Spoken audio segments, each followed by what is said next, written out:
Hey guys, what is up? I hope you're having a fantastic day so far, and I am here with my Lion 4 alternate ending review. So even though this episode got leaked towards the end of March, I'm sure many of you have seen this episode, but I'm still going to give a spoiler warning, so if you have not yet seen Lion 4, just be warned that I will be going over everything that happened in this episode. So with that, let's get into the review. So I know right off the bat that some people are going to be saying that this is filler and nothing happened, but I'll explain why it's not throughout this review. So the episode starts off with the tape that Rose left Steven, and then we see that he is rewinding it, trying to look for secrets that could possibly be in the tape by taking the letter from the first word of every sentence, then by taking those letters, tries to make a new sentence. And this is actually pretty funny because it's kind of poking fun at the Steven Universe theory community, overanalyze everything in the show. Steven wonders about what his purpose is and why Rose would give birth to him, but then Lion throws up a giant key, and I'm not going to even think too hard about how that key got in Lion or how long it's been there, so we'll just move on. But Steven wonders what the key could open, and then remembers the chest in Lion's mane. So Steven goes into Lion's mane, unlocks the chest, and nah, I'm just kidding, the Crewniverse totally plays us here as it is revealed that the key does not open up the chest. So that chest is still a mystery, and will probably be something that will be covered in another Lion episode in the future, so I don't know, something like Lion 5 Director's Cut.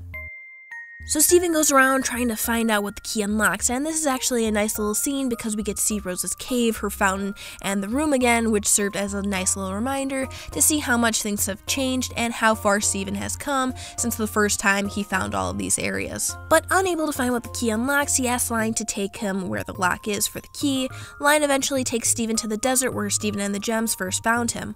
While going through the desert, Steven thinks of Garnet, Amethyst, and Pearl, and how they seem to expect something of him, but don't know how to say it. And this is very interesting because we know that the gems have kept secrets before, so if there is something else that they aren't telling Steven, that would be a pretty huge reveal, especially if it deals with something that Rose intended for Steven to do. But after hours of traveling through the desert, Lion and Steven arrive to where the lock is. Now, something to note here are these giant pink structures. Now, myself and some other Steven Universe YouTubers have done videos where we talk about the diamonds and how their ships are body parts based on where their gem is located. Blue and yellow have arm ships because their gems are on their chest, white would be the head because her gem is on her forehead, and pink could be a pair of legs or possibly a torso with her gem on her belly. So these pink structures could be legs, but they could also be the fingers of an arm ship, but regardless of what the ship actually looks like, this is Pink Diamond's ship, and it's right next to this door with the star on it. When Steven uses the key on the door and opens it up, he sees that it is a junk room for Rose's stuff.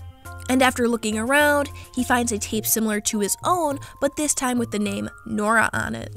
Steven begs Lion to take him to whoever Nora is, and Lion warps them to a hill outside of Beach City.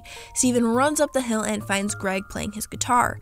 Confused, Steven asks if his dad is Nora. This leads Steven to show Greg the tape, and then surprised, Greg tells Steven to watch the tape with him. When Greg puts in the tape, it's similar to Steven's tape, and then Steven asks why the two tapes are the same.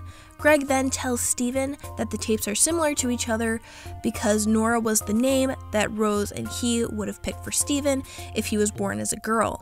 And before I continue, no, Nora is not her own character, so for any of you asking me to do a theory video on her, please stop asking. I don't believe Nora is her own character, it's just the name that they had intended for Steven if he was born as a girl, so no Nora theory videos.